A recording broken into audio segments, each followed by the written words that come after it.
So what I've got here is the Kerf weather stripping door seal for larger gaps. It says it's easy installation and there's 40 feet of it here. It's the white color. I'm just going to be replacing my old weather seal. And it looks like you can cut it there with scissors. Now it says the groove that you need for this is 1/8 of an inch, and it does gaps from 1/4 inch to 3/8 of an inch. Pull this out here and we'll have a closer look.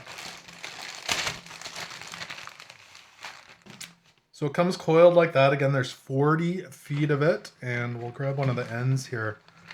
So that's what it looks like. The one ridge slides into the gap and your door pushes against that just like that. So seems like pretty good quality, standard door seal, great for replacements. You can see my current door seal is quite beat up and ripped in different spots, so we'll replace that.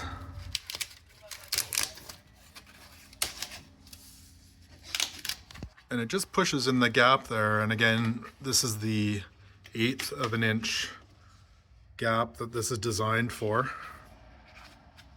And again, you can just trim it to the length that you need to. And when you're done, you'll have nice new weather stripping to help keep the drafts out and you warm in the winter.